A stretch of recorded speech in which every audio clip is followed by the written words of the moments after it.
Mahal tadi kalau Anda stop selama Ramadan, kolesterol dia turun, Bapak. Tubuhnya akan berubah menjadi mesin pembakar lemak.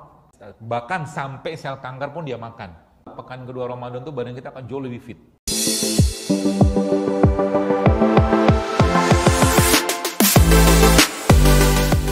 Kalau kita belajar tentang hormon, tadi sedikit tentang hormon, ya nggak usah diingat lah hormon apa, intinya hormon siang, hormon malam gitu aja lah.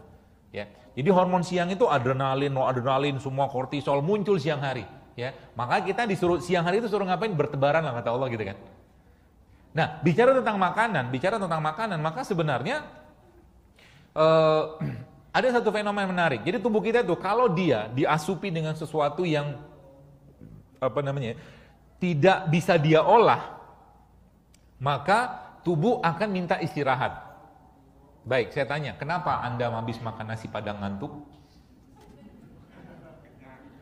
Bukan kenyang, Pak. Kenapa Anda habis makan rujak gak ngantuk?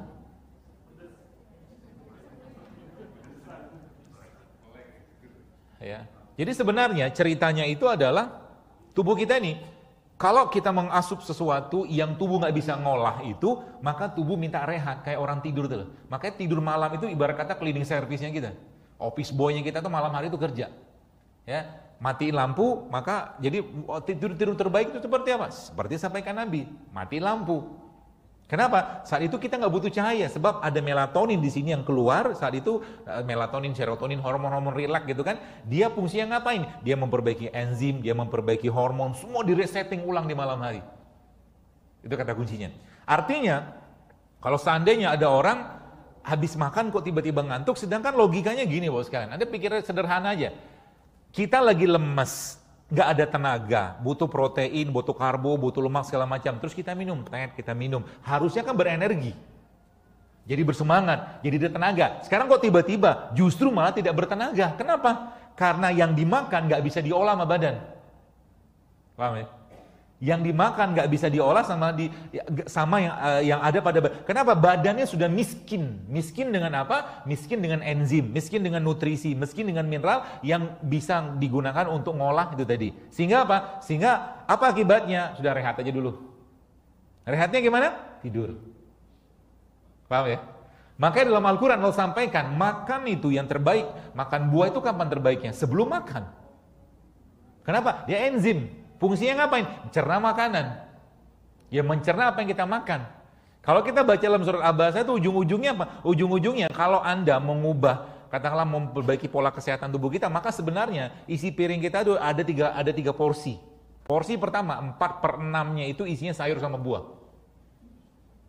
Oh, isinya pertamanya ya. Isi keduanya sepertiganya adalah biji-bijian.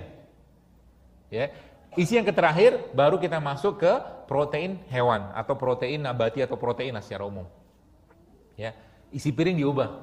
Ya, makanya banyak ya ibu-ibu, bapak-bapak yang sempat saya balas DM mereka di IG itu yang saya ngobatin penyakit mereka? Enggak, saya cuma ngobatin atau saya perbaiki isi piring mereka aja. Ya.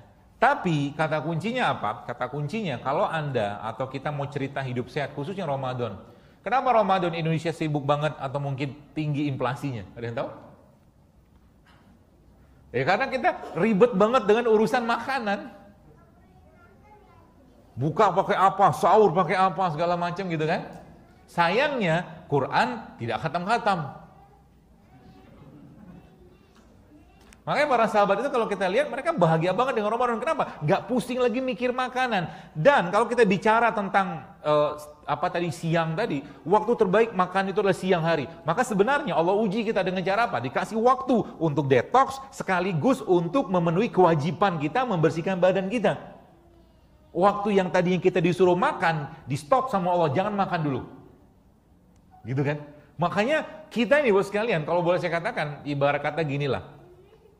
Sebuah pabrik, sebuah mungkin Toyota di Jepang misalkan gitulah, atau Hyundai Korea gitu kan, ketika dia bikin mobil pasti ngasih spare partnya, pasti bikin spare partnya, pasti bikin toolsnya, pasti bikin order dealnya gitulah. Dan dia kasih satu buku namanya apa? Manual, user manual. Manusia juga sama. Manusia ada user manual, kita mah di Al-Quran. Patuhi itu. Toolsnya dari mana atau softwarenya dari mana? Atau mungkin spare part dari mana? Dari semua yang Allah tumbuhkan di atas tanahnya. Saya baru baca buku, ada buku lagi yang saya baca judulnya How Not to Die. How Not to Die, bagaimana cara untuk tidak mati.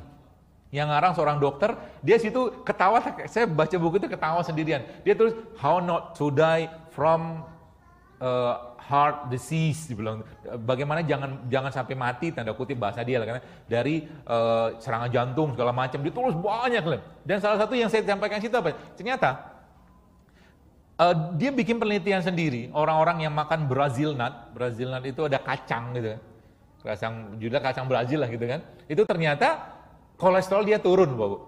Hanya makan berapa banyak? Hanya makan segenggaman Brazil nut setiap hari.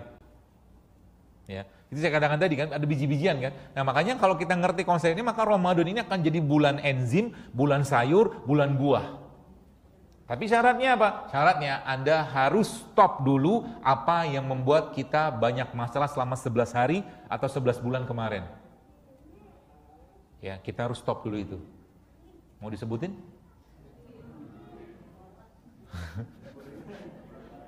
Nggak gorengan kok, tenang aja. Yang pertama, gula, pasir, dan turunannya. Anda harus stop. Benar-benar stop selama Ramadan. Sebab apa? Beberapa ahli malah mengatakan sugar is poison. Gula pasir. Yang pertama itu. Yang kedua apa? Tepung dan turunannya. Bukan gorengan. Ya, tenang aja, bukan gorengan. Yang ketiga, nasi putih. Dan ya nasi putih.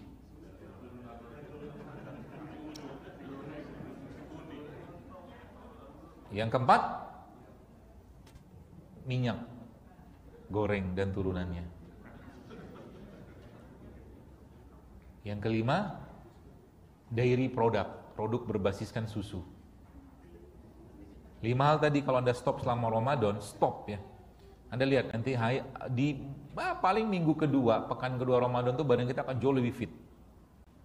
Itunya. Jadi ada satu proverbnya orang barat yang katakan, if you want to cure someone, ask them to stop what make them sick. Kalau Anda mau ngobatin seseorang, suruh mereka stop dulu apa yang membuat mereka sakit. Gitu.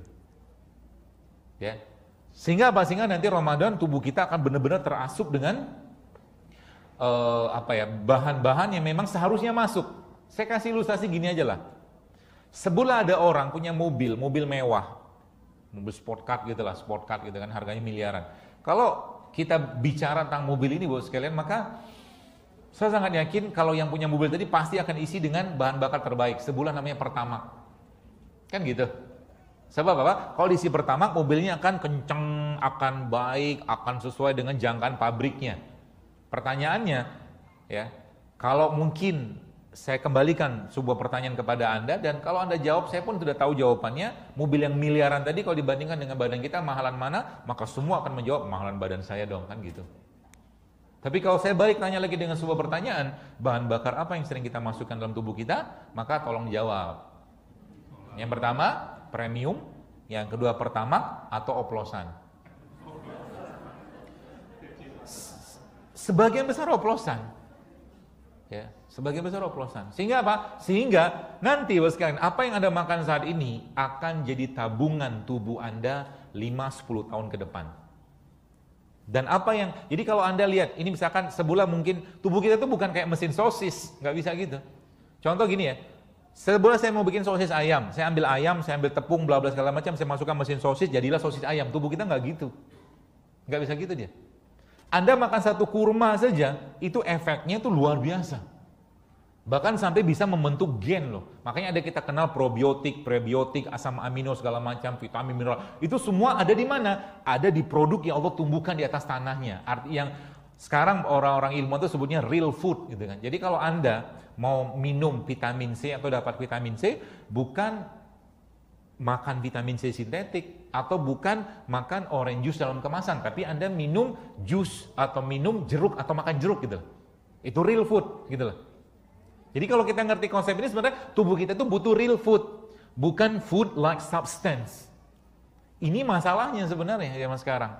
Ya, orang dikit-dikit makan food like substance, ya. Yang dimakan itu, ini dimakan benar makanan atau substansi aja. Ya.